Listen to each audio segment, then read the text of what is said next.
Welcome back, everybody, to Ready, Set, Rewatch, where we're watching Star Trek The Original Series. My name is Skylar, and this is my friend Daniel. Hello. Let's get into it. Today we are talking about two episodes, and the first episode is called, why did I close my notes? This Side of Paradise. Yeah. This is a good one. Yeah, yeah, Yeah. yeah, I think yeah, I think we're gonna have an entertaining time. Do you want to just jump yeah. straight into the plot here? I think so. Alrighty. Then this side of paradise starts on the Enterprise as they are approaching a planet called Omicron Ceti 3, which I was like, Omicron Persei 8. Yeah, From that's what is that from? Futurama. That's where the TV guys are That's from. right. That's correct. Thank you. Uhura has apparently been trying to contact the people on the planet, but has only been getting static. And Kirk asks Spock if the 150 colonists that live on that planet could possibly be alive. And he says, no, absolutely not, because apparently that planet has been exposed to Berthold rays for the last like 3 years, Gonna which burn is you up. apparently a thing that breaks down and disintegrates like living flesh. Yeah, Um, why did we come to live here? why did we come here? It's also strange because like they say that it took them like a year to get there, right? They say Hmm. that they left, so they've been gone for 4 years. It took them 1 year to travel from wherever they left to get there, and then they've been on the planet for 3 years. And my thought is like, did they have worse travel equipment or something? Like, how did we get here so fast? Probably. I mean, Enterprise is one of the most advanced ships in the Federation fleet, right? So they were probably just set up with crappy little colonist dinghy. Yeah, I guess the navigator, whose name is I guess Painter, tells them that they've reached the planet and they located a settlement to beam down to, and so they do. Kirk, Spock, McCoy, Sulu, DeSalle from the Squire of Gothos, and a new guy called Kelowitz who gets, I think, one line in the whole episode. Beam down to what I wrote is somebody's front yard. Uh, yeah, so first, when they beam down, am I crazy or they're like a shot where Kirk and Bones specifically, they've got like heavy face makeup going on. I didn't notice, but maybe. Something about Bones, I don't know, maybe it's just a shot, maybe I'm insane, but it looks like he has almost similar makeup to the way Spock does. I do not know why. Like, the heavy over the eyebrows type deal. Hmm. Yeah, But I didn't notice that, but yeah, I that's wouldn't less be important. surprised. It's more important to note that like yeah, we're this little house on the prairie ass set. Yeah. Yeah. It's like straight up white picket fence, just like a very box standard American Midwest farm or something. Hmm. Hmm. So they walk around the farm for a little while, and Kirk starts musing about how sad it is that all these colonists are dead. He's like, they flew out here to do it, to live the dream of being space farmers on a planet in the middle of nowhere, as we once all did. It's a Dream. shame that they're all dead now. And then Elias Sandoval comes out from around the corner and is like, well, not dead there, buddy. In fact, I'm quite alive. Hello Hey there, guys friend. here. Yeah, very matter of factly. Yeah. He's got two other guys with him. They're both hoes. I'm sorry, carrying hoes. Oh yes, Uh, they're, and he's they're both hoers. they're hoers. he's Elias is very happy to see them, and he apologizes. He says that they couldn't radio back because I guess their long range radio is broken and nobody knows how to fix it or something. Makes sense. All the people that knew how to fix it melted. They all melted. So Elias offers to show him around, and then he just wanders off so that our main characters can talk a little bit. But Bones makes a joke about how he's like, "Wow, they're not dead at all." Sulu asks if they're zombies. They're like, Sulu. they're clearly alive." And Sulu's like, "Are we sure?" You know what? Speaking of Sulu, once again, it astounds me. Now, yes, Sulu. I think we've come to the conclusion that Sulu has some sort of like physical combat training Yeah, because he had that sword that one time. We're going down to this planet that has radiation that will probably melt people. Now, I think we'll be fine, but we just shouldn't be there that long. Let's take our number one helmsman. Let's take our heads of most of our departments. Like he's high enough on the chain of command that he's been left to the ship once before, I believe. Probably I think he's he was in charge of it, I think, in Arena whenever they were fighting. Like when they were down on yeah. the planet and he was like having to deal with getting shot at by the ship that was still up there or something. So we take our in our chain of command, we take the number one, the number two, probably the number four. Is that We all Bones? boom down. I don't know if Bones has never been left the ship before. I mean, he's clearly like he's if Spock's the right hand man, Bones is the Yeah. left hand man. But I don't know where he falls on the chain of command because he never has the con. It Yeah. always goes to Scotty or Sulu, That's fair. which presumably Scotty has it now. Yeah. Yeah, I mean him and her are just like not in this episode. So, well, her's in it, but not until way later. Her has Um one line and then she runs away. Spock, he basically tells them that like they could have survived like a week, so they're fine to be on the planet for now. It's not they're gonna like immediately die from the radiation, Hmm. or from the Berthold rays. Which also I'm unclear about like how that works exactly. Like, are the rays coming? Is it like the sun giving them off? Like I'm not really sure about that. And also why? I guess they're safe on the Enterprise, but then like if we knew about the Berthold rays, we could have just like built the shelters to be like the shelters on the planet to be able to block it in the way that I assume the Enterprise can. I don't know. Well, you're thinking the same way that the guys are probably thinking without accounting for the flowers we're going to meet. The flowers changed everything. I guess so. And then Kirk is like, "Oh, we shouldn't be talking to ourselves. We should figure out like we'll just talk to them. We'll just ask the farmers why they're not dead." And they Why go aren't you dead? to Elias's house, where he tells them that there are 45 colonists at this settlement, and there's two other settlements spread out to avoid spreading disease, because he thought it would give them a better chance at survival. And I do wonder if they did that. I don't know. I assume that they did that because the set that they had was only like one farmhouse. Probably, but that's 45 people live here. I guess so. But more importantly, And we we meet, only see like four of them, so yeah, if even. But we meet a woman named Layla Kalomi. She is a oh botanist yes, and apparently an old flame of Spock's. she's a Spockinist. Yeah, I guess that they had like a thing, or she had a thing for him back when they were, I don't know, training probably. Does she say specifically? I don't remember. Uh, she says where they met. She says they met on Earth. So yeah, Okay, when they probably were like training. academy type stuff. Yeah, Elias goes on to say that they don't have any machines because they wanted to like do it the old-fashioned way, and this part that's confuses me. that's stupid, sir. Yeah, this part confuses me because it's like, did they destroy the machines that they were sent with? Because we're gonna find out that they just like kind of don't give a shit, that they're like that they don't have any ambition. Mhm. But I would think that if it was making them like low key kind of lazy, that they would if anything be making the machines do all of it. You know what I mean? Yeah, I don't know. It's the one part of it that I'm like that doesn't this don't add up. Maybe the budget just couldn't afford to buy any or build any fake machines. they're too lazy to turn on the machines, so why keep them? I guess. Sulu goes and sits on a banister near a weird space flower that turns and looks at him.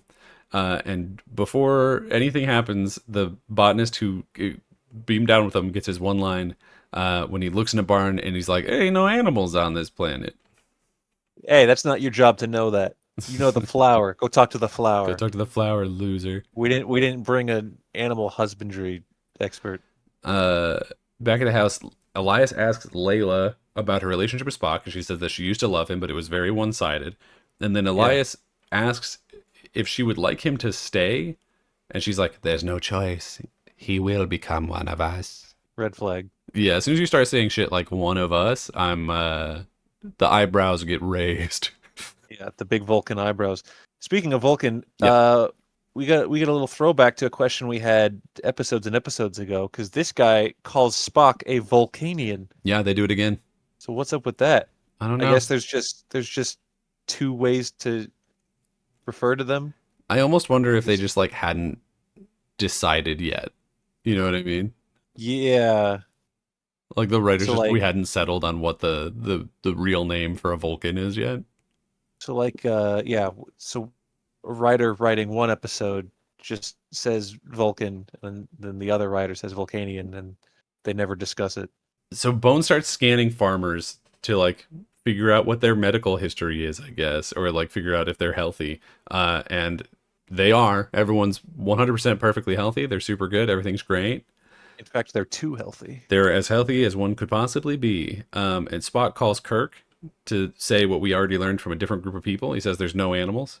And Bones is like, well, they had some when they left. And so I guess we are aware now that there were animals, but they're all dead. They melted. I guess so. Bones asks to see the colony medical records, and then Kirk is like, "Oh, I thought you'd say that," and he pulls a floppy disk out of his butthole and hands it to him. I had this the Kirk, whole time. Kirk knows his doctor. Bones says, "If everyone's healthy, he'll throw away his shingle." And I said, What is that? What does that mean? What's a shingle?" Throw away your shingle is an idiom that means to retire from a profession, often a medical profession like a doctor.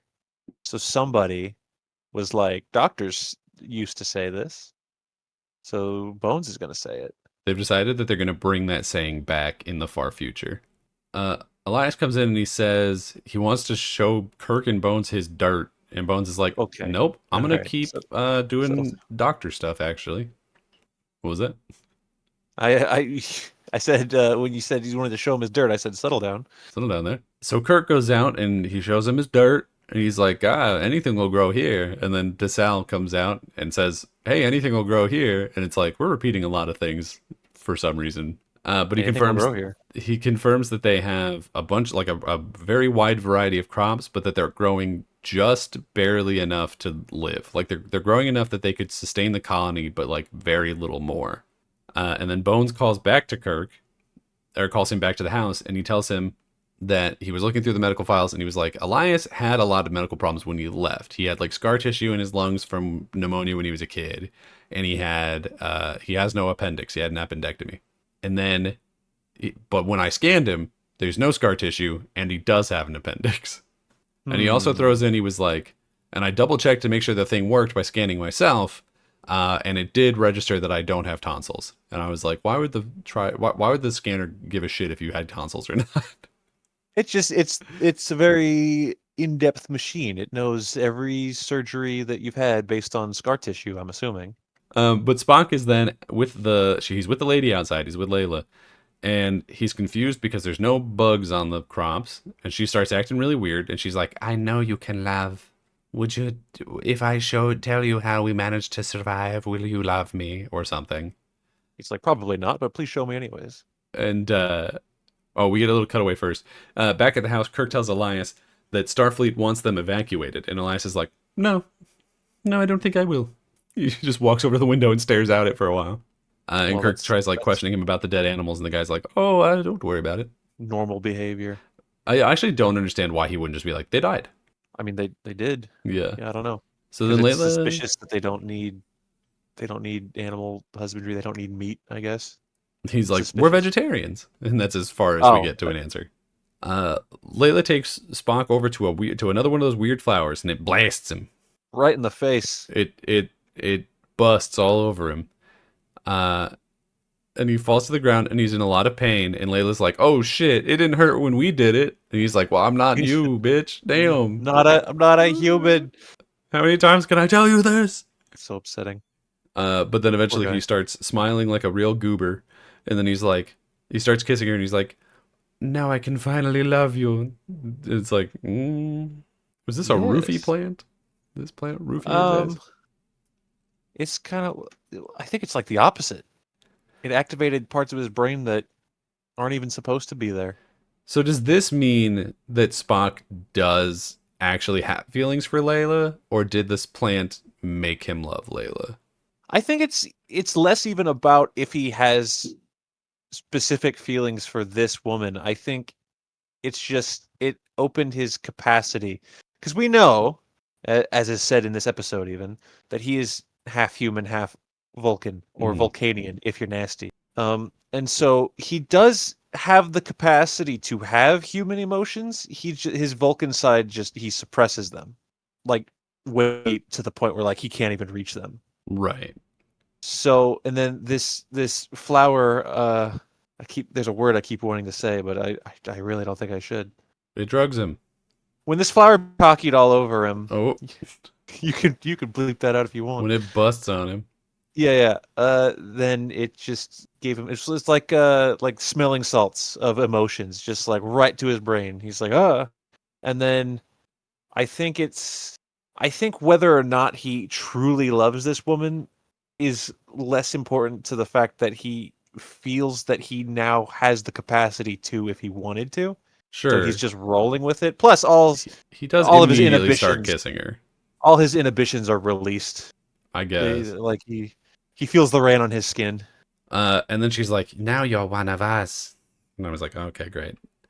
Kirk, after getting absolutely no help evacuating the planet from Elias, is super frustrated, and Bones asks if he wants him to use a butterfly net to catch Elias. I think it was a joke. He's like, "Do you want me to use it? You want me to get him with a butterfly net?" And Kirk starts saying something back, but then Sulu shows up and interrupts whatever one-liner he was about to say. They realize that both Spock and DeSalle are missing, and they try to call Spock, but he's too busy staring at clouds and being like, "I saw a dragon once."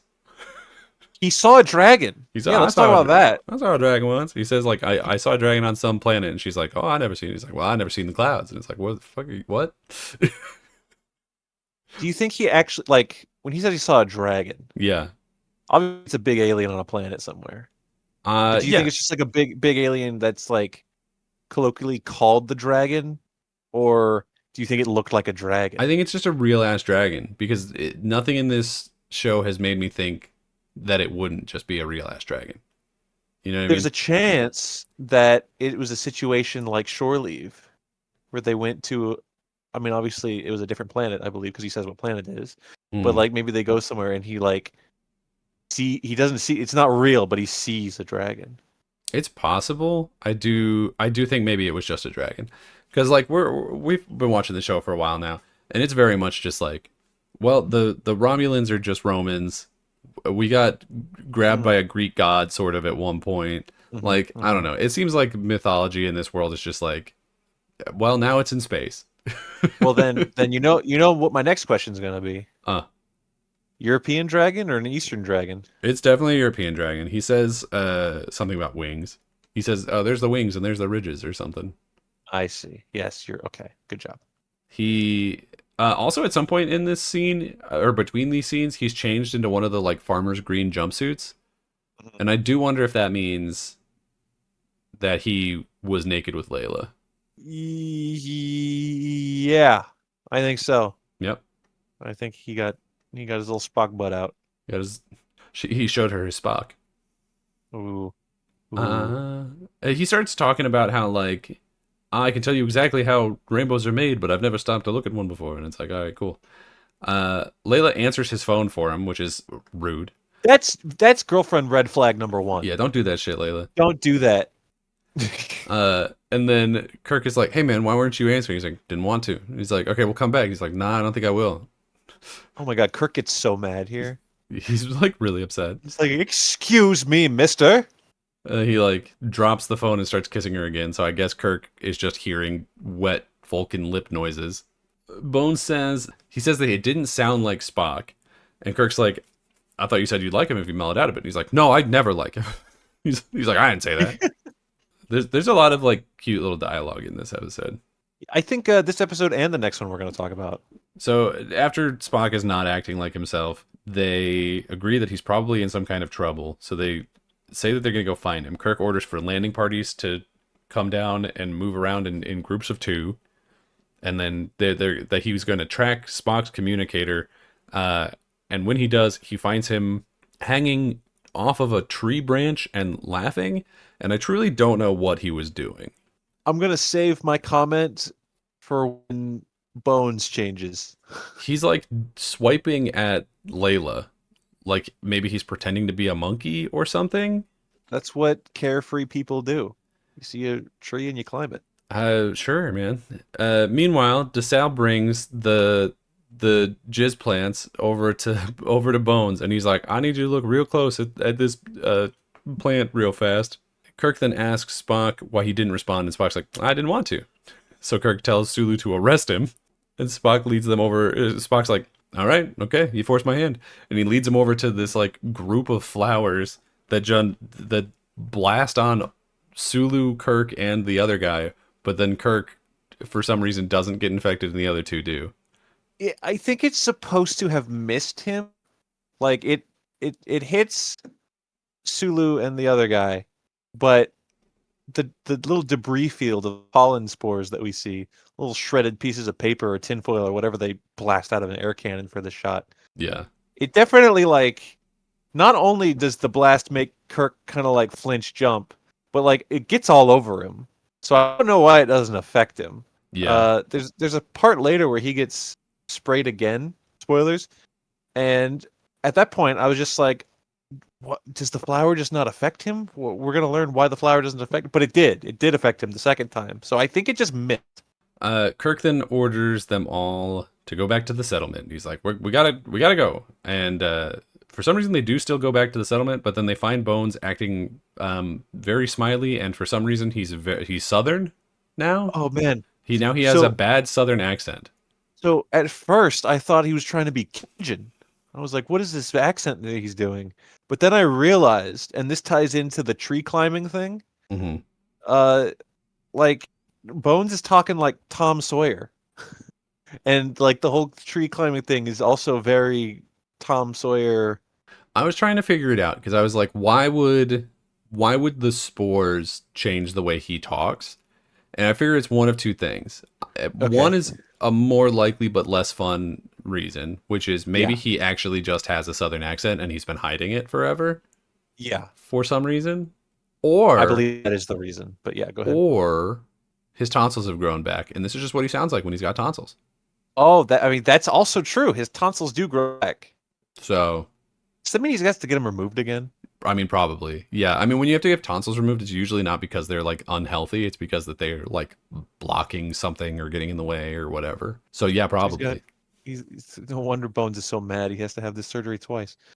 Yeah, I think I don't remember if they've ever outright said it, but I'm pretty sure they might say it in a movie later. That might be what I'm thinking of. But Bones is from the South.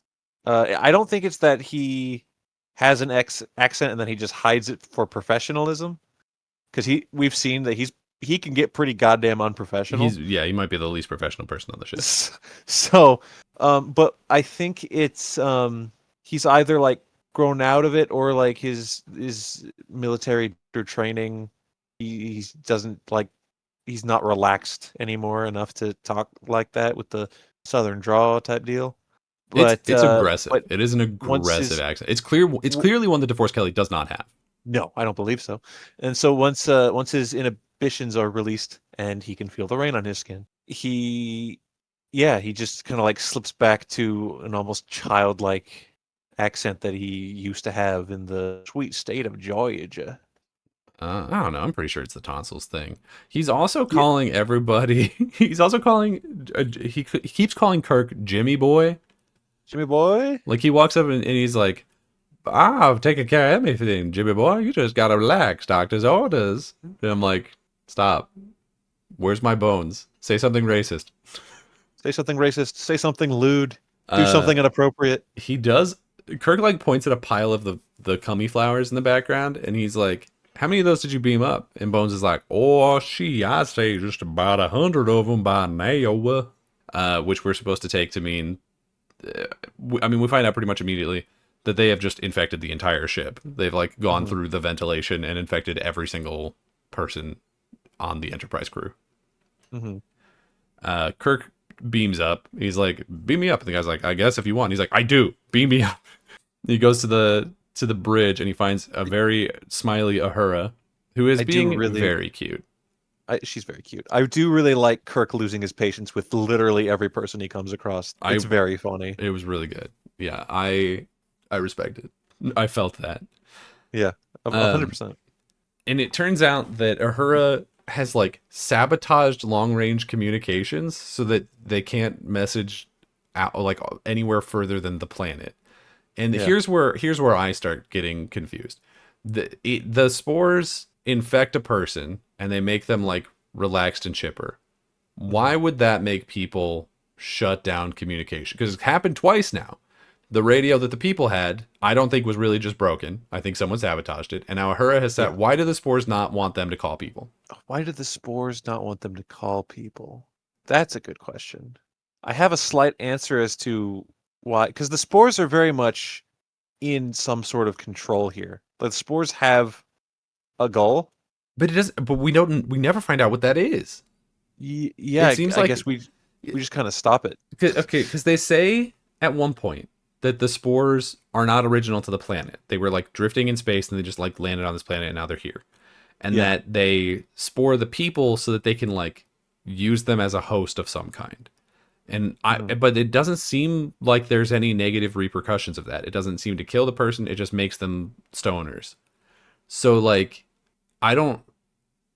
It's clearly some kind of like symbiotic relationship, but I also want to know like, what does the plant get out of it? Do the people help them spread the seed? Do they like now poop the flower spores?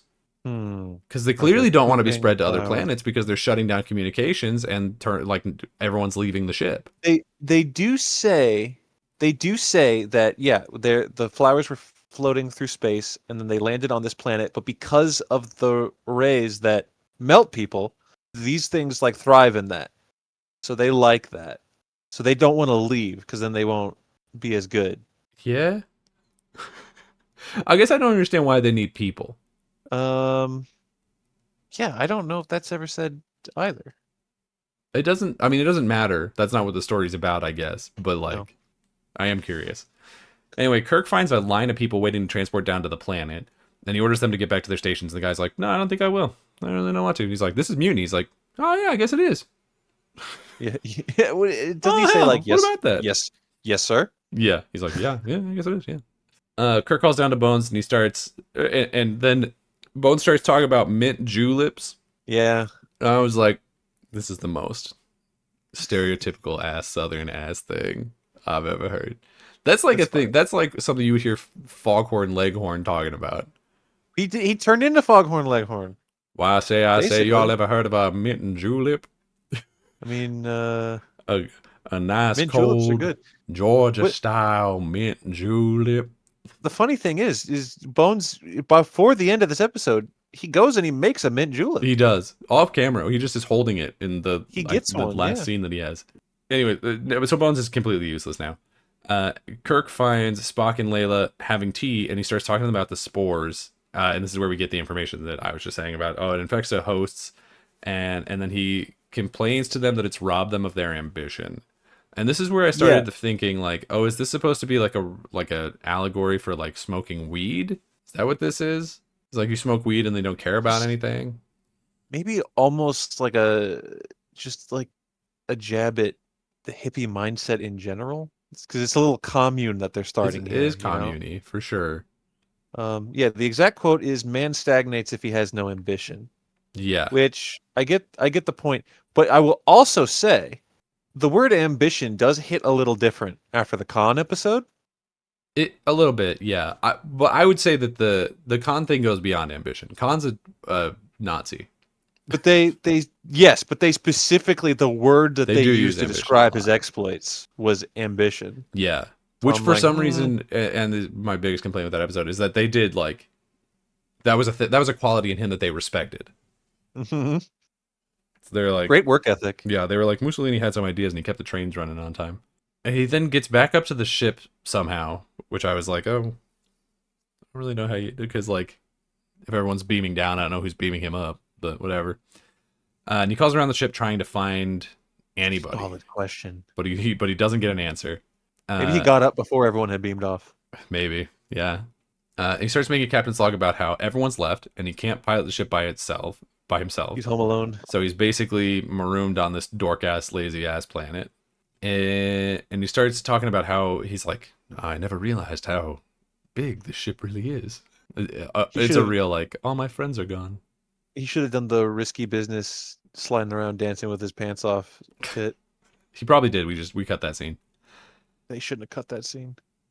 He starts talking about how he can't solve the problem on his own. He needs a science guy. And then a plant that I didn't mention, but he threw this plant earlier. It was next to Uhura. Hmm. And a plant swivels back up and blasts him again, and now he's infected. Yeah, this one works. Yeah. So he calls back down to Spock and he says, "Hey, I'm one of you now. I'm gonna beam down, but I gotta pack some stuff first." I need to go get my 1960s suitcase. Yeah, I gotta pack all my donuts and junk food into this suitcase and beam down to the planet. And while he's packing, he finds an old military medal, which seems to have an effect on him, and he starts like kind of overpowering the spores a little bit. But he manages to make it all the way down to the transporter before he's like, "No, I can't leave," and he gets mad and he like punches a console, and then he is no longer infected. He has overpowered it with violent emotions in the same way that they do in the cage. Because anger is always the answer. It's a good answer, and we should do it more often. Yes. And then he makes another captain's log, and he's like, "I gotta get Spock up here, and I gotta arouse him. But when Spock gets aroused, he could kill me." Oh my goodness. It's funny that he went straight for Spock. Now I know that he needs a science officer, Yeah, but I feel like he could have gotten Bones real easy. He'd be like, okay, now you help me. or Scotty even. Yeah, well, Scotty's not even here. I don't know where Scotty is. He's locked in the engineering. Yeah, he has no idea this episode is taking place. So Kirk calls back down to the But again, planet. I want to say one more thing about Bones. Okay. So anger breaks the spell. Yeah. There's 0% chance Bones hasn't broken it by himself.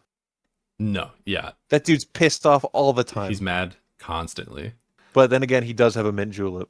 So It's keeping him calm. That's the only reason. it has to. It's an emotional support mint julep. So Kirk calls back down to Spock and he says something like, "Hey, well, once I leave the ship, no one else will be able to get up here. So there's some equipment that we should probably bring down with us. Can you help me get it?" And Spock's like, "Oh yeah, good idea, good thinking, Captain. I'll be right on up there." And so he beams up, and immediately Kirk starts throwing slurs at him. And I'll be honest, some of them are a little funny. He's gonna say the most racist shit he can think of. Maybe some of the most racist shit ever spoken in this galaxy.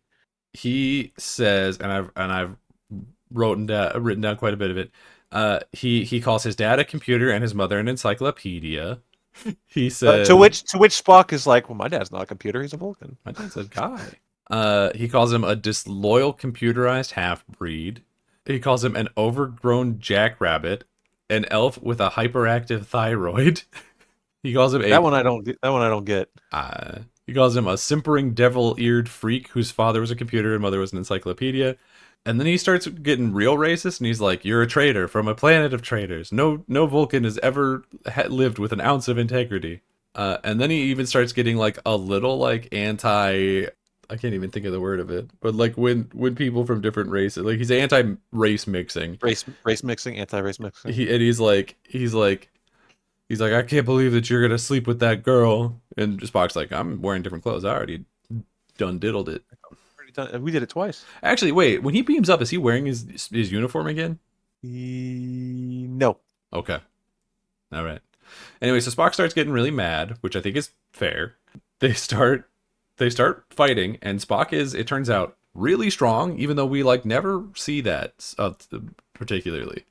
I know that this doesn't have to be said, like it can be assumed, but I'm gonna say it. Their stunt doubles start fighting. Yeah, for sure. But Spock's stunt double like breaks a he. Kirk is like trying to hit him with this club or like a piece of metal, and It's like his a pipe, stunt double I like hits it and bends it in half. And he like puts a fist through a console or like a thing on the wall. Yeah. Spock is super strong, and I feel like we Oh, don't yes. talk about that enough. No. I mean, Kirk does say in his captain's log, he's like, I have to piss off this guy to get him to come back, but Vulcans are really tough and punch really hard. So if this is my last captain's log, Yeah. you know what happened. Right before Spock kills him, he snaps out of it and sort of comes back. And Kirk does have a funny line. He's like, "I don't know what you're so mad about. It isn't every first officer who gets to clock his captain several times." That's cute. I really like Yeah. it. I like the scene when they're leaving to go build the we're gonna save the day machine, and Spock is like, "Sir, striking a fellow officer is a court-martial offense." And then Kirk just says, "Well, if we're both in the brig, who's gonna build the subsonic transmitter?" Yeah. And Spock's like, "Well, that's a good point. That makes sense. Yeah, you got me on that one. So they go off to That is make quite logical, Captain." a subsonic transmitter, and Layla and Bones call up to Spock because she's worried about him because he's been gone for like 5 seconds, and she's very clingy, I guess. This red flag number 2. This lady's got to go. She's got problems. So she asks if she can come aboard, and she says, "I had never seen a starship before." And then I wrote, "How did you get here?" Yeah, what? I've never seen a starship before. You're in space.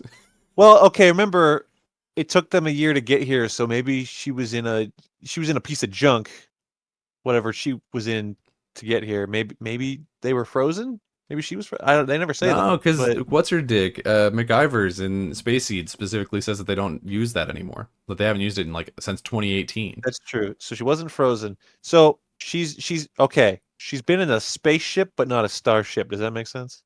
No, but I'll let you get away with it. Okay. Just for the sake of moving on. I mean, yeah, kind of. So Spock agrees to beam her up, and Kirk's like, "Hey man, are you okay talking with her? Like, she's still infected, and like you do have feelings for her, even though you don't know that you do right now, I guess."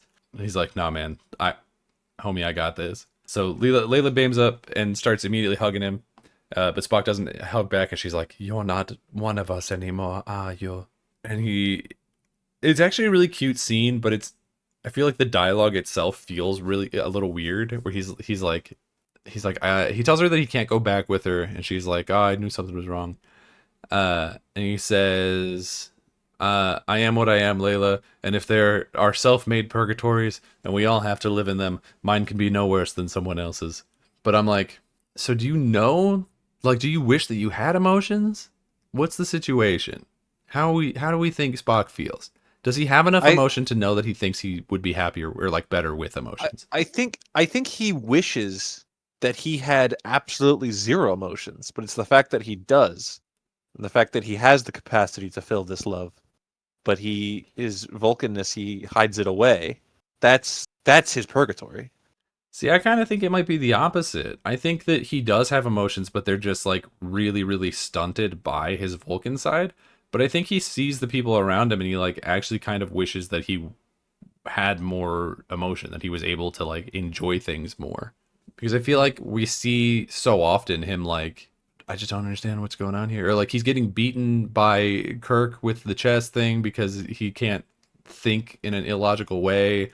Like he can't love this girl who he clearly does know that he has feelings for, because the second he is able to feel those emotions, he starts making out with her.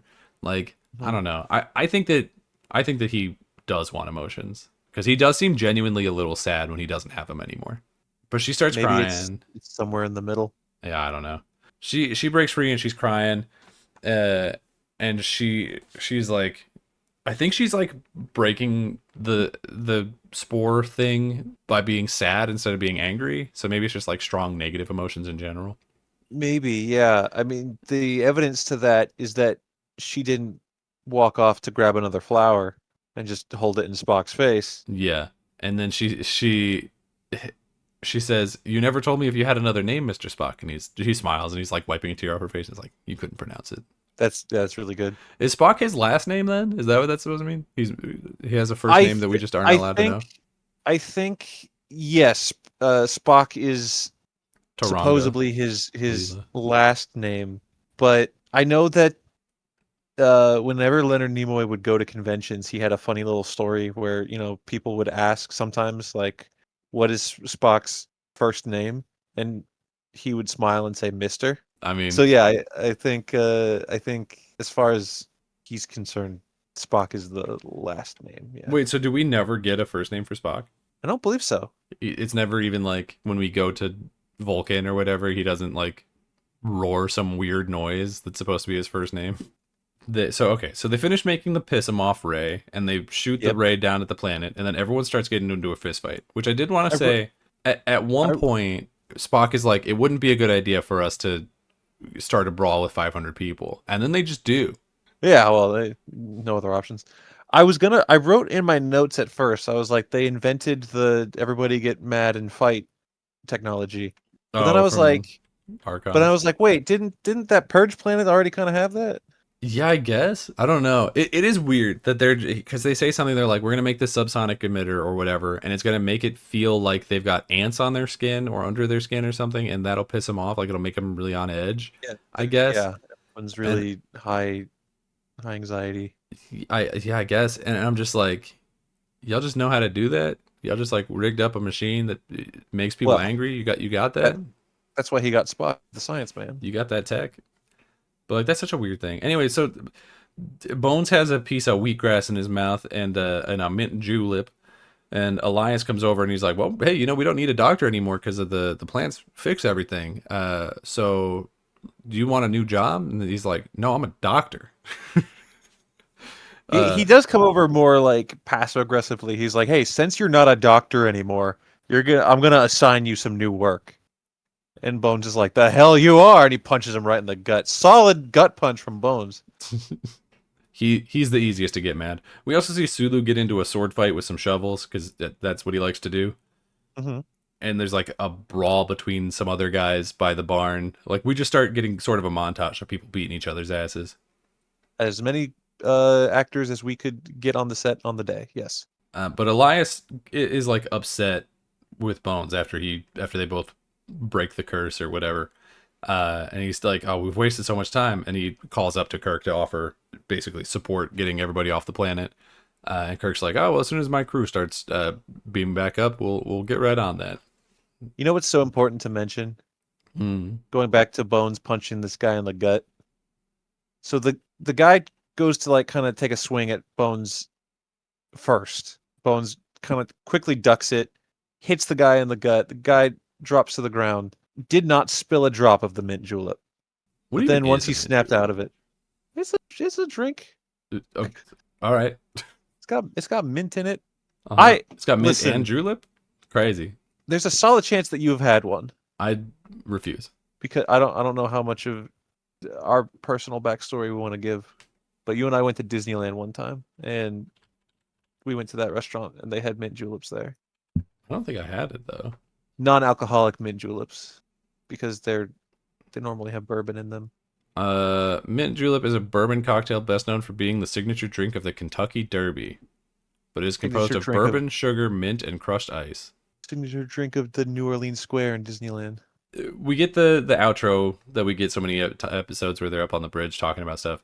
And Bones says, "This is the second time humans have been kicked out of paradise." And Kirk's like, "Nah, we walked out." And then he says some weird shit about how we weren't meant to, was it play to the sound of a flute? We were supposed to march to the beat of a drum. And I was like, I mean, you are soldiers, but you're just making it sound like really shitty. It's a little scary, yeah. And then they asked Spock how he felt, and he's like, "For the first time, I was happy." And the episode ends. A man got his Spock wet. He got his Spock out. That How'd was you feel about crude. this I episode? apologize. I liked it.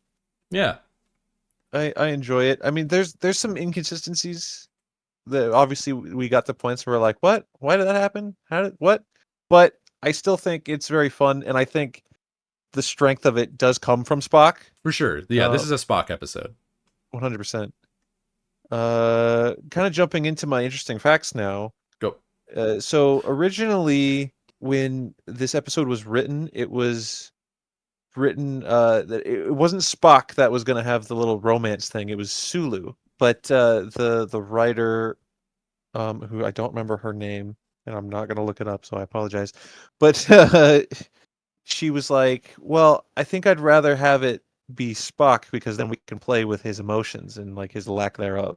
So that was kind of a big shift and a good one because that again saves the episode, I think. And then there was just other general stuff about in the original script the flowers like granted everyone who got sprayed a telepathic ability to like talk to each other through the possessed minds and whatever. Sure. Uh, that's all I'm glad they didn't interesting, but do that. not as interesting as this next one. I need to stress. I looked for a clip of this, could not find it. If anyone out there knows of a clip somewhere of this blooper, it's a blooper. It's an outtake. There's the scene where goes into the little house on the prairie and he talks to the guy and Spock and he says his ambition line. Spock has a line where he says something about the plants acting as a repository, but instead during a take he accidentally said that the plants act as a suppository, They go up the and butt. the entire crew starts laughing, and then apparently see the way this is worded makes me think like there's footage of this and I want to see it. But like apparently like Leonard Nimoy like kind of like does like the Jim from The Office look at the camera and he cracks a smile and then he pulls out a Tootsie Pop and just puts it in his mouth. I need to see this clip. This has to exist somewhere, but I couldn't find it. That's crazy. That's straight up That's all crazy. I got. Yeah. So how do you feel about the episode? I'm gonna give this one an engage. Yeah. I don't know where this is gonna fit on like my overall personal rankings, but I do like this episode. Yeah, for sure. I'm kind of in a similar boat. I'm also gonna give it an engage. I think it's really good. I do think that it's probably one of the better ones we've watched so far. Not that it's like amazing or anything. I think the episode itself is like kind of weak, like the actual plot of it. Mhm. Where it's just like, oh, we all got high and didn't want to leave this planet for a second, but then we got mad, now we do. Like that's kind of lame. But I do really like a lot of the like little character moments. I think it's a great, like whoever wrote the little like dialogue bits between the scenes where nonsense with plants was happening did a really great Yeah. job. Like I really love Bones and Kirk joking about like, oh, you said that you would like him if you mellowed out. Like I love all that stuff. I love Spock getting to play around. I think the scene between him and Layla at the end is really cute. Like there's a lot of really good stuff. It's a really good character episode. It just for me also really doesn't do anything in terms of like, I don't know. It almost doesn't even feel like a sci-fi episode. You know what I mean? Yeah, well, that might have something to do with the set. So it did make me more interested in I would like to see like a companion novel written about the team that just like follows behind the crew of the Enterprise and is like, Oh, wait, sure. you found a plant that can fix any disease and you just left? Okay. Well, we're We gonna. walked out to the beat of our own drum. So you found a plant that can fix any disease, and all you have to. The only negative side effect is that it makes people lazy for a little while, and then you just have to piss them off to get them back to normal. You can regrow organs. What? You grew your tonsils back, and you don't want that, so we left. Like, there's that, or like you found a planet where they figured out how to slow aging to be like 1 week is the equivalent of 100 years. Yeah, we kind of want that tech actually. They're gonna keep on finding stuff, and they're gonna keep on leaving it behind. You need to know that. I just want to know. I want to know what team is like reading the captain's logs and being like, we should probably go get that, right? Like we should probably do something Nope, with that. nope. I got rid of it. It's gone. Would you stay on this planet? No. Me neither. I one of my biggest like turn offs for a person of any kind, like like not even necessarily like a romantic relationship, but in general, is people who just like don't want anything, people who don't have Mhm. like any ambition at all. I think that that's like such a I think that is such a negative for a person to have. Like if you ask somebody Yeah. like, "What's your dream? What do you want to do?" and they're just like, "I'm kind of good how I am. I don't really want to do anything," and their job is like they work at a store or something, like they have just like such Yeah. a like they're not like living somebody's dream, they're just around. I always view that as like it's cool for you to be happy where you are, but also like have a dream, have some ambition, like be working for something, you know what I mean? Yeah. Because otherwise you're I, just working.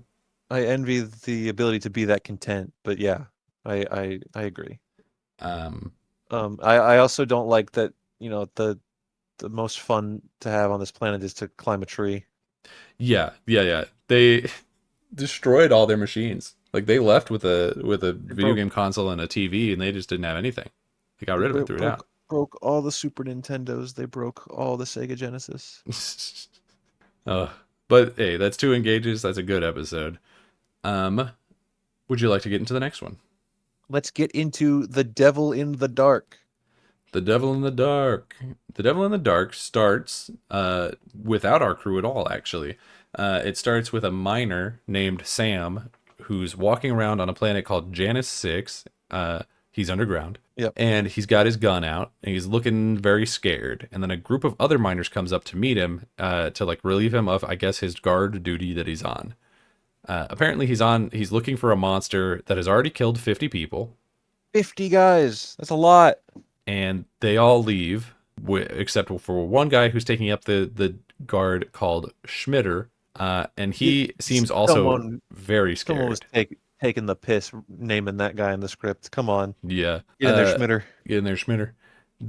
He seems really scared, and the foreman, what's his name, Vanderberg, he he's like, don't worry, if anything goes wrong, you can call us, and we'll be here in 3 minutes. And I was like, 3 minutes is not like a fast response time for I'm currently being attacked by a monster. But then he also is like, is it true that the Enterprise is coming? That they could be here in as much as 4 hours, which we find out later they don't get there for another 2 days. So the answer is no. But this is curious to me because my working theory this entire time has been that the Enterprise crew is just a bunch of jobbers. They're the JV squad that they're sending out, the Suicide Squad, to go and do all the stupid shit.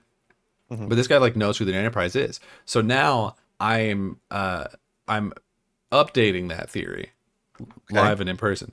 I think that there is also a companion like TV series or like a radio drama that's being broadcast. I think they're hamming this up, the crew of the Enterprise. I think they're telling stories about them in the same way that they tell stories about Captain America in the first Captain America movie, where they're like, "Oh, he's doing a lot of good work," and they're not. Like objectively, they're not.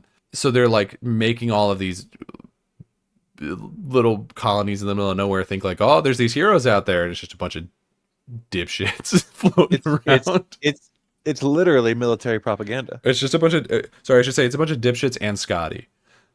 Yeah. We got one competent dude. No, the Enterprise are all heroes. They're the best. What are you talking about? We just spent a whole episode on mint juleps. And we solved it by making everyone pissed off. The whole crew in this episode should have like black eyes and broken fingers and shit from the huge fight that they all just got into. Fat lips. Yeah. They leave Schmitter alone for like 4 seconds and he immediately starts screaming, and they run back and they find that he has been burned to death. Okay, I was joking about people being melted in the last one. People are actually being melted this time. People are in fact getting melted. After our intro, it is 2 days later, and Spock, Kirk, and Bones beam down to talk to the foreman, whose name is Vanderberg. Vanderberg tells them the planet is a gold mine for all kinds of minerals, not just gold, but in fact mostly something called pergium, which I guess is important, but probably, I don't even know if that's a real mineral. I don't think it probably is. It's a laxative. That's my guess. It's a laxative. So apparently it's a mineral that is used as like a power source for all the colonies, and I guess this mine is big enough that it can supply like 12 other planets with enough to power their shit. Sounds good to me. But some time ago, their machines started corroding away, and workers started getting found burned to death. And the death started at the lower levels in the mines, but it's rising up, like it's getting closer to the surface. Whatever is happening to them. At the time that they found the first burned to death worker, yeah, what was the reaction? Shit, man. Like, what's protocol for that? Because I mean, hopefully, at the very least, they're like, "Oh my God, what could have done this?" And then you like set up a perimeter or something. But the way that it's phrased makes it sound like, "Oh, found another dead guy. That's weird." Yeah. All right, keep going. Bones goes to examine the body of the most recent dead guy, and a man called Ed Apple comes in and says that he shot the thing. And he goes to first of all, Spock is like, "Oh, you mean you shot at it?" He's like, "No, dickhead, I hit it. It just didn't care." Fuck you, dude. It's just strong is all. It's just strong is all. He says that it's big and shaggy, and I'm gonna say, no, it's not. No, it's not. I mean, it's kind of big. But it's like roughly person sized. It's not shaggy at all. It's bigger than you would want it to be. That's for sure. Well, I would want it to not exist. So he says he hit it with a phaser but didn't even slow it down. So the thing like just didn't even care. And then Mr. Apple talks some shit back to Spock, and he's like, "Oh, I bet you feel real tough with your big old ship hovering over the planet. Well, that all those phaser batteries and proton torpedoes can't hit down here in the mine. You're on your own, buddy, buckaroo, bimbo." Well, I did feel tough, but now you made me feel bad about it. It made me feel like I want to get high on a planet again. Maybe Yeah, we're going back. we're going back. I'm out of here. I need to huff some plant spores to heal this burn. Spock picks up what is clearly an egg. Oh And my God. I need to read you what I put in my notes. yeah, Spock inquires about a big pearl made of silicon, and then in all caps, which is definitely not going to turn out to be an egg, I promise. it's definitely not an egg. He picks it up and he's like, "What's this?" And Vandenberg is like, "Oh, it's a silicon nodule with no commercial value." And Spock's like, "Okay," and puts it down. And and in that moment, like Spock almost immediately assumes what we assume, which Yeah, is correct. yeah. He's like, we'll see. We'll see about that. And then when people ask, like, what do you think it is, Spock? And he's like, I'll tell you later. Like he Mm, plays that one close to the chest. yeah. He's like, the script says I shouldn't tell you yet, so we'll wait a little bit. Bones comes back and he says the guy wasn't burned to death, he was corroded as if by like really strong acid. And they're like, is acid strong enough to kill those machines? And he's like, yep, for sure. It's definitely whatever killed the people, definitely killed the machines too. And then they start talking about how to make the monster show up. They're like, how are we going to find it? This mine is huge. And we get a little cutaway to a man guarding a power reactor who gets melted, and then the power reactor gets destroyed. Mm-hmm. This thing So is fast. so they run off to that power reactor and they find that it has melted through the door to the reactor and has stolen a piece of the reactor. It's like a pump. And Yeah. he took it. Which I do think is weird. I think it is weird that the creature didn't just destroy it. But yeah. The monster couldn't have destroyed it for the episode to continue, so like I get it, but also But we could get into details about what the monster's thinking in a little bit. what's the monster's deal? Yeah. They do explain that the piece that is missing basically it's part of some kind of reactor that powers the thing, but if that pump's not there, then it'll like leak radiation into the whole colony and basically poison people.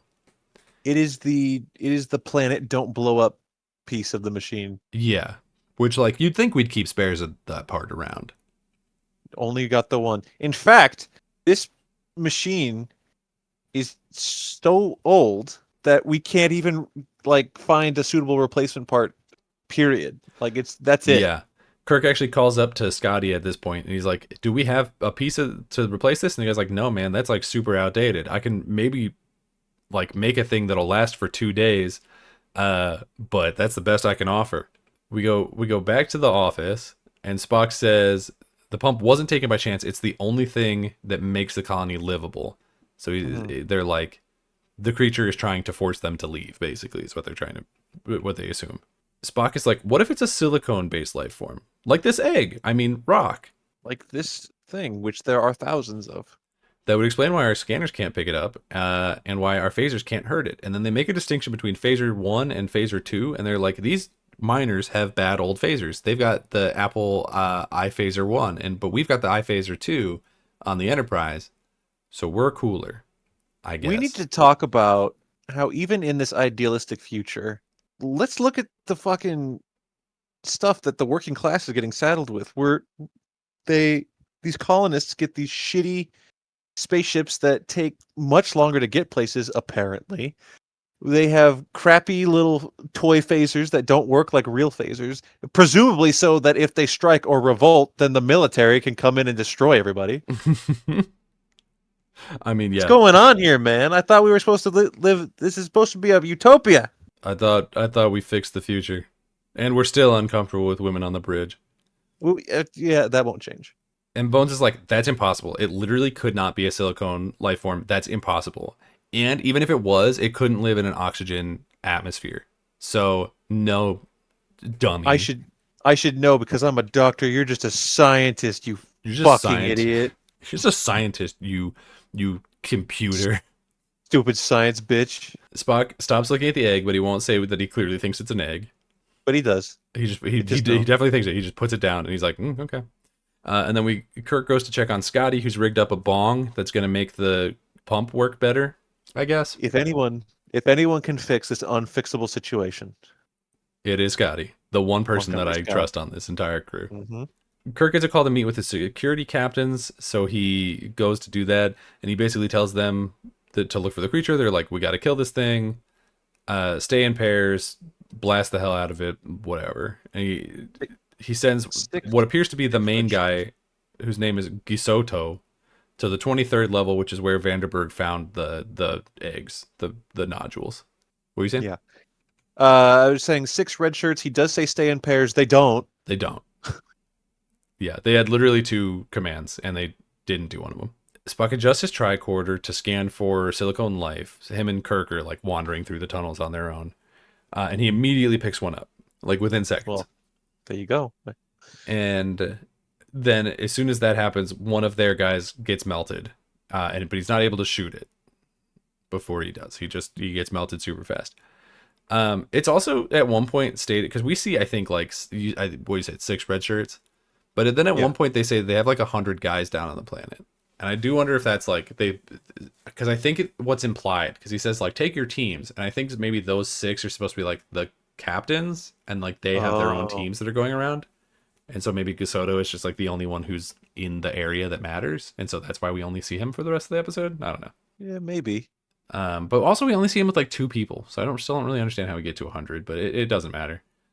Were they lumping in the 100 like or so workers? Is Maybe, that who are we counting them? maybe Because I don't even think we have 100 security. What's the number? What's our count of people we got on the Enterprise? it was I think like just over 400, There's no way that a fourth of that is security guys. They must be unless counting they the reorganized after they replenish Khan beat the hell out of the entire ship with four guys. every time we go to what's the space station called? They just call it Starbase, whatever, and then Starbase. Every unnumber. time we go to Starbase 11, we just refuel on disposable security guys. Yeah, they respec it. They're like, we're gonna need more security guys to die on this episode. That makes Anyway, sense. they run to like where the guy was just screaming. They got melted, and they find a new tunnel that was made within the hour. And Kirk's like, "Wow, this tunnel's really great. We're gonna be friends with whatever monster made this tunnel." No, he wanted to kill this thing. Yeah, but like, when the script is like, "Wow, look how convenient and good this tunnel is. This tunnel is made way better than any of the machines that we need to make, that we use to get the resources that we need can make," I immediately go, "Oh, okay, we're gonna become don't- friends." We don't know nothing about tunneling compared to this thing. They then turn around, and I wrote a couple of derogatory statements for what this creature is. You tell me which one is best. Okay. They turn around and they see a lasagna Okay. or a slugma from Pokemon. Oh, okay. They see a live cyst. Not inaccurate. They see an inside-out hot pocket. Oh, I mean, I really like the big lasagna. I do. In my notes, I just kept calling him my boy. I said, "There's my boy." There's my boy. It is a girl, but It is. It turns out it's a girl, but there's my boy. there's my boy. Sometimes girls can be your boy. Let me just throw this out here. I don't like this monster. I don't like the way it looks. Oh, I love this thing. I like the idea of it. I like the writing. I think the writing of this episode is very good. I think the look of it is stupid as fuck. I think it's awful. I absolutely adore this thing and how it moves. Maybe for the wrong reasons, but I don't even know. I'm in love with this thing. So This is my favorite thing. it looks basically like okay. What it looks like is a person under like a big rubber blanket crawling around on all fours. You know why it looks like that? Because that's what it is, I'm sure. That's what it is. Yeah. So it's like a roughly rectangular shaped rock that is kind of like, it looks like someone painted a rock to look like lava, even though it's not lava. Like they can touch it and it doesn't hurt them really. So it's It looks exactly like a little the base that I put the leader of my Warhammer Salamanders army on. you're crossing our nerds in here. They're gonna be mad at you Well- for not having the whatever the Star Trek TTRPG is. Is there one? Probably. I'm sure there is. Anyway, this lasagna's coming right at him. Yeah, he's a lasagna.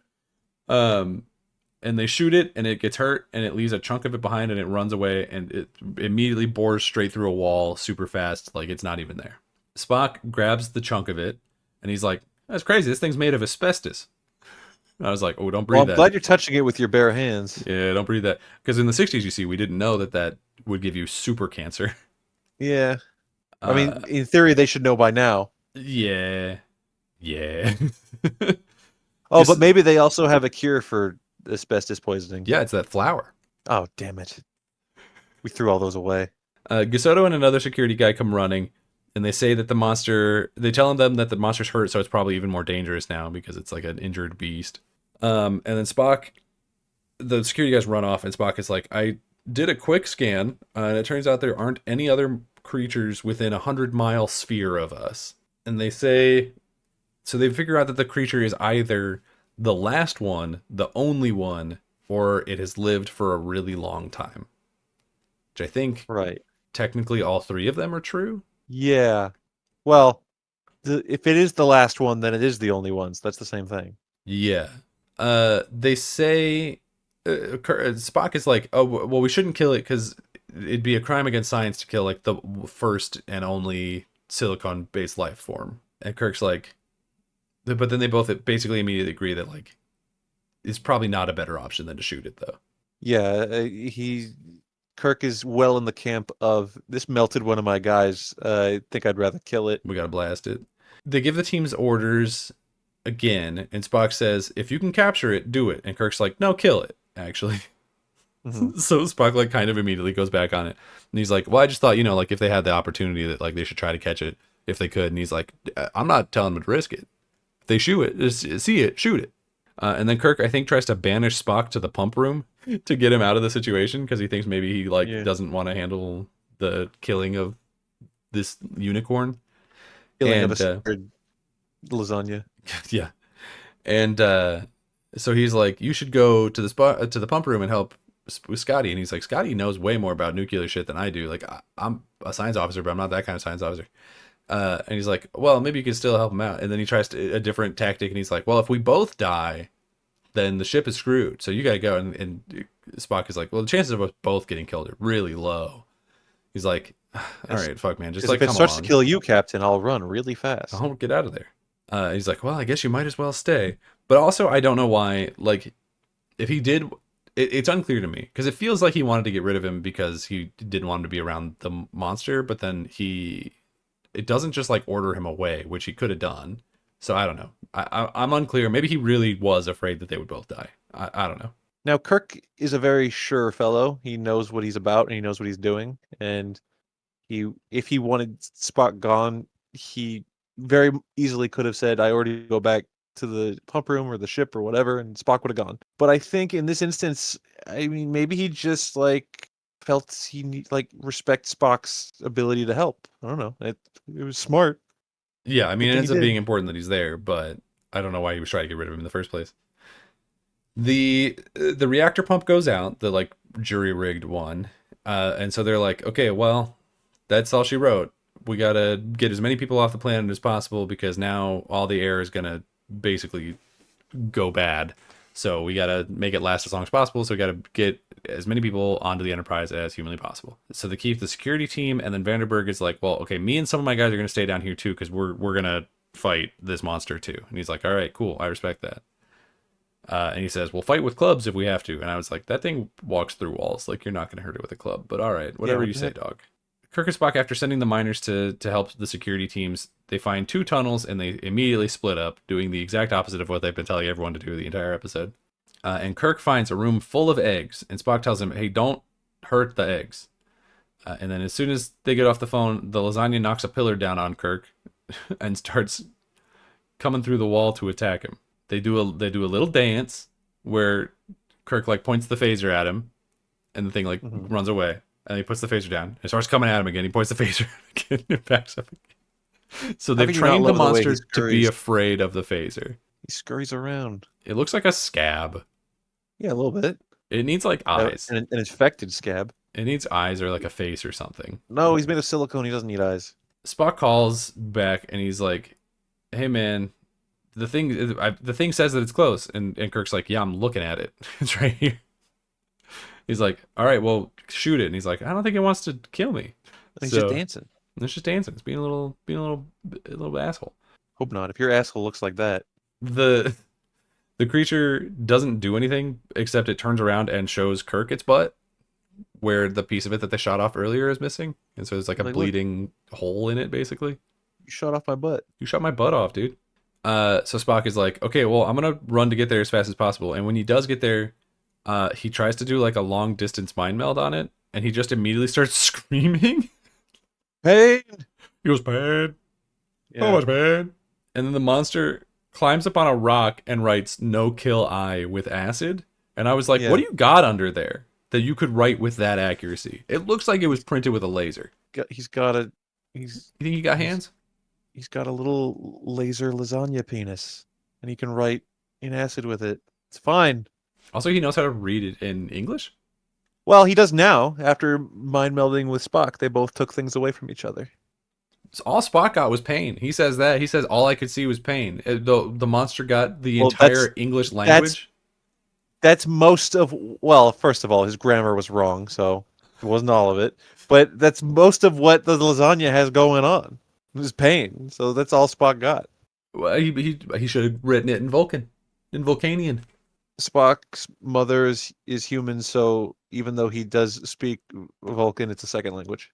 He grew up on Vulcan, didn't he? Yes? No? Probably? I don't remember. I think probably English is his second language. Honestly, he probably speaks like 10 languages. I'm sure he does. Wait, Uhura does. Oh, that's true. That is her like her whole thing. So maybe Yeah. other people shouldn't have that. Anyway, Spock mind melds with it again, and he learns that the thing he finds out that it's intelligent, and he finds out that it calls itself a Horta. Horta. It's a Torta, and it has no reason to help them or give them back the pump because it doesn't like them and it's in a lot of pain. So they call Bones down to try and heal it. And before he gets there, Spock goes to touch it again and make a more direct mind meld, I guess. Risotto calls is what I wrote here because I think my thing auto corrected it to risotto because that's a word and Gisotto is not. A torta with a risotto. Calls and says that the miners have gathered at the end of the tunnel, and Kirk is like, "Don't let them in here." But when you see But Bones, send him through. what if they get mad and push their way through very easily? That would Because never as I've said happen. many times, Starfleet security sucks so bad. It would never happen. Oh my god, if it happens. So Spock is melding with the slug, and he starts saying some crazy shit. He says, and I wrote this down: "End of eternity, chamber of the ages, murder, kill, strike back." And I was like, shoot this thing. If those are the words you're getting out of it, shoot this thing. No good No. creature has ever been like the chamber of the ages. That's where he puts it. What's what? That's where it goes. That's where he puts what? What is it? That's where it's supposed to be, and they took it. Now you're talking in tongues. Well, listen, I just reporting what I see. Bones shows up and he's told the thing is hurt and he needs to help it. And he goes, "Help that?" Yeah, Bones runs up. Get a cement mixer, pour it on top of this thing. Well, that's what he does. But he says, Bones scans the thing and he says it's made out of stone. And he says, I'm a doctor, not a bricklayer. And I was like, we got it. We did it. We did one. It took 26 or whatever episodes, but we got there. There was like one like proto version of the I'm a doctor like way earlier, but yeah, now we're picking up. And then Kirk tells Spock to try and to tell the monster that they're trying to help, which I'm sure he had already done. The monster tells them that the pump is in the chamber of ages. Yeah. And then it says, "Cry for the children. Walk carefully in the vault of tomorrow. Sorrow for the murdered children." This is all making sense to me. You're crazy. You're insane. They took it. They took it to the place where it's missing. No, not that. They took It opens at the close. they took the thing. They're killing eggs. That's what we're gonna learn. So Kirk goes into the monster's hole and he gets the SpongeBob pump. stole this plot, by the way. What? SpongeBob stole this plot. You don't remember the circus clam that had its pearl taken? Oh, yeah. No, I do. Yeah. That's true. That's true. That wasn't eating people though. Well, it wasn't melting people to ash. It was spitting them out of the arena. It went on some sort of rampage. Yeah. But the worst thing that clam did was make a guy go, "My leg." Yeah, that's bad whenever that happens to SpongeBob, and it happens all the time. So Kirk goes into the hole and he finds the pump and a bunch of broken eggs. Spock and Bones are with the monster while it is saying that it's dying. The thing's really, I'll be honest, hamming it up. Every time that we hear from it, it's like, "I'm dying, the end of life, end of eternity, I'm dying." You need to understand. When is the last thing? When is the last time that this Horta talked to somebody? It gets to be a little bit of a drama queen for the first time in like a millennium. All right, I feel for her. Kirk comes back with the pump and he explains that the miners killed a bunch of eggs, and then the miners immediately. Well, this can't be right. I wrote in my notes that they pushed past the security and rushed into the room. That's not Son possible. of a bitch. Security would never let them through like that. That would never happen. We Uh, they should have all been melted. and they go like, "There's the monster, get it!" And Kirk threatens that he'll shoot the first one that hurts the monster. And then he Mob basically explains the whole mentality. situation. He's like, "It may have killed 50 of you, but you killed like 1,000 of its eggs." And the Killed miner its is like, eggs, you dickhead. Vanderberg is like, "Oh shit, man, that's rough." Yeah, Whereas you know what's me, crazy? I'd be They like, "Well, fuck him." That's he me though. immediately he immediately hit him with the well, we didn't mean to. Well, we didn't know. To be fair, it is like a completely different form of life. You know what I mean? Like you wouldn't necessarily be Yeah. like if you scanned the thing, it wouldn't even pop up as a life form, like the egg or whatever. Mhm. So like I do understand that. Me personally, I would still be like, and shoot the fucking thing. It's a Yeah, but rock lobster ass lasagna that's has the ability to melt people, that's and why that's you're the only not guy who can talk to it. Hell that's why no. you're not allowed to live in the future, I Daniel, would shoot that because thing so you fast. have a I'm not you have a chilling with this rock. tiny past man mind that cannot comprehend being friends with a rock. I could have had a face, or if I could talk to it, but I can't, so it's got to go. You could talk, you just need Spock and then you could talk to it. You So could. the Horta, the Torta explains that all but one of them die every 50,000 years, and that one is left to raise all of the next generation of Tortas. Mhm. And they convince the miners. Kirk convinces the miners to work with the Tortas to get the minerals. He's like, Tortas dig real good, and you guys just get the minerals. You should do that. And Yeah. and they agree to it immediately. And I'm like, this is a good ending. I appreciate that. Yeah. From like a this is just an episode standpoint. Me Mhm. personally, I'm still like that thing doesn't understand what you're saying, and you don't understand what it's saying. And there's about to be 1,000 baby face melters running around here. Like you're never going to be able to communicate with them. Something's going to go wrong, and this is going to immediately turn into a problem again. Yeah. Listen, everything you're saying is true, but this is the ultimate idealistic, optimistic Star Trek ending. It's we thought this thing was a monster and we're afraid of alien, right? We're afraid of the unknown. Mm-hmm. But this thing turns out to be just a normal ass Well, guy, basically. I don't know if I agree with normal It's ass guy, but I'll let you have there's it. it's a benevolent little slug thing, and we don't need to be afraid of it. And in fact, we can work together with it in a symbiosis. This is the Gene Roddenberry Star Trek optimism. I guess so. I mean, it makes sense. Like it's fine, but I am just like Mhm. they should have found a way to communicate with this thing before they left. Yeah. I think what Also, maybe would have sold it a little bit better is because you're right. When the angry mob comes in and Kirk is like, "You killed its babies, and now you're gonna work with it." The guy's like, "Well, if you say so." I feel like if there was a little bit of like, "Work with that thing," they're like, yes, because we promise it'll be okay, and then we hear it's okay because we get that little phone call where it's like it's we tunneling do. through walls like a motherfucker, and we're getting all kinds of diamonds. Yeah. Then it'd be like, okay, yeah, think we can make this work, but instead they're just like we underpaid non-unionized miners who have been melted. Yeah. We agree wholeheartedly to work and care for these things, even though they will outnumber us by the millions. Also, But Bones it's Star Trek. has healed the thing using cement. We mentioned it, but he at one point calls for them to beam down 100 pounds of a silicone based concrete that he says he basically just pours on the thing to be a band-aid. And I How was does like, a beaming hundred pounds? how does beaming down things subterranean work? It seems like they change back and forth on whether or not that's possible. Yeah, okay.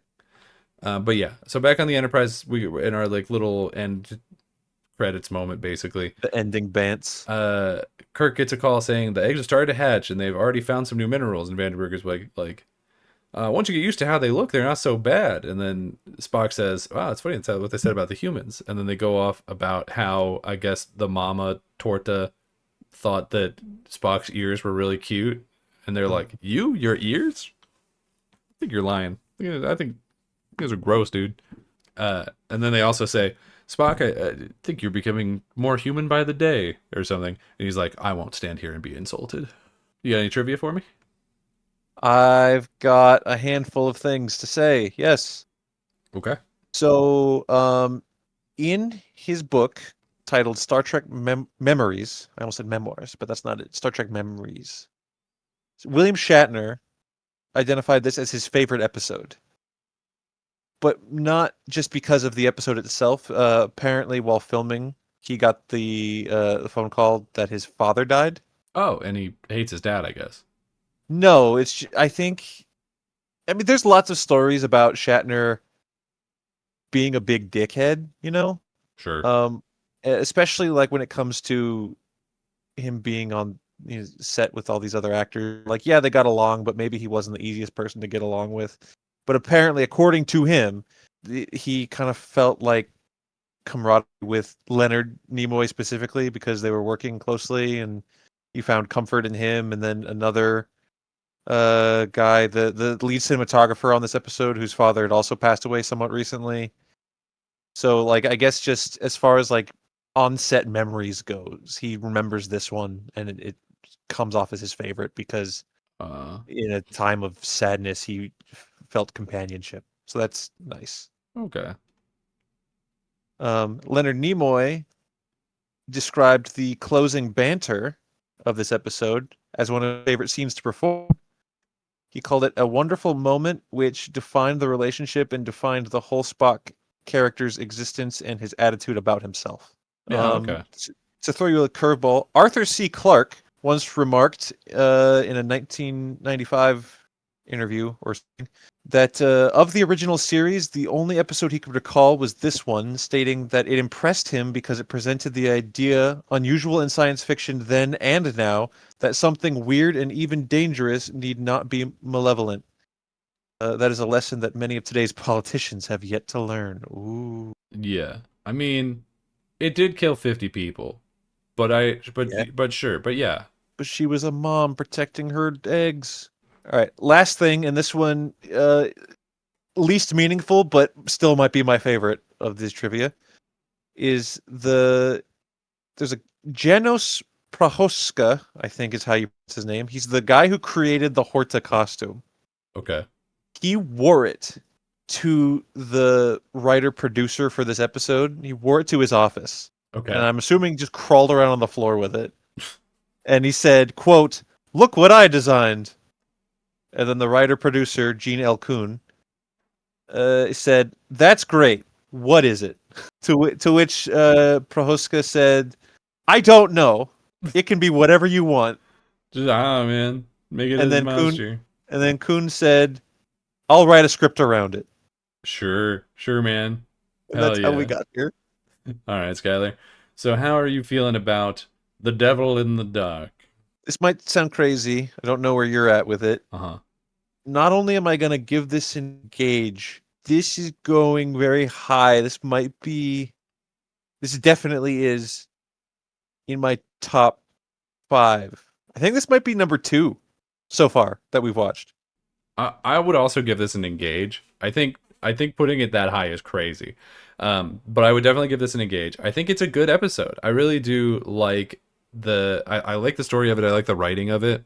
I wish the monster costume was a costume instead of a blanket with some warts on it. I wish it was like literally anything. I do think that the solution is a little hand wavy and they don't really like explain how it works well. Or like Sure. how they can continue to communicate or anything like that. I think there's a lot of aspects of it where I'm like, I don't know. It feels like there's a lot of aspects of it where that just were not like fully thought through. But I do really like. Again, I think it's a really good like Kirk and Spock episode. I think it's a good episode of like showing the difference of like their ideals and their priorities. I think it's great to see Spock like we should try and protect this thing because even in times where it's like not necessarily the most logical thing in the world to do, and then like sort of go back and forth on like okay, well we should kill it, maybe we shouldn't kill it. Like I think I think it's interesting. I think the character bits are much like This Side of Paradise. I think the character bits are very good, but then the story itself is kind of like whatever. Really, my only negative with it is I think that the ending just like comes too easy. I wish that there was something else Yeah, there, but otherwise, I do really like this episode. it did feel like they were maybe a little pressed for time, and we just had to, wrap it up. Which the ending, again, this might sound crazy. The ending is the reason that it's not number one. That's Number fair. one for me. Number one for me is still Bound There, Yeah, and I think it's gonna be for a while. But yeah, I don't know. I just the idea of finding this thing and like just this misunderstood creature that like we don't understand like culturally or physically, and we're here to kill it, but then we realize that like, oh no, we messed you up first. yeah, Let's find an ideal way for us to come together and work in harmony. yeah. That's the most Star Trek thing there is. It does feel very Star Trek, which I think I really appreciate about it. Is it does this feels like it would be one of the like quintessential Star Trek episodes. It's definitely one that Yeah, I would like recommend people watch. yeah, Um, so it's definitely in my like top half. I don't know. I'd have to like look and actually. I haven't been ranking them like you have, so I yeah. don't know. But I do really like it. I What mean, if you the only reason I'm ranking them is so that by the end of this, I do have like a top 5 or 10. gotcha? Yeah, that's fair. Anything past that is a bit looser. Well, probably until you get to the bottom 5 or 10. I bet that's pretty Oh low. yeah, well guess what? Miri's in last place. See, I do think Miri's bad, but I don't even know if that would be my last place. Yeah, you got to go through them and find out. Maybe I will. Maybe I will. And if you will, you can leave a comment about what your favorite and least favorite episodes so far have been in the comments below, either on YouTube or Spotify. You can subscribe and you can tell all your friends about how great we are and how much you think that we deserve to have 1 million subscribers. $1 million. You can follow the show at RSR_POD on Twitter. You can follow me on Twitter and Blue Sky at Daniel J. McGee. You can follow me on Blue Sky at Skylar8bit. And until next time, everybody, let's see what's out there. Thanks for watching. Goodbye. The game's just starting, the world's so bright. Jump right in, everything feels right.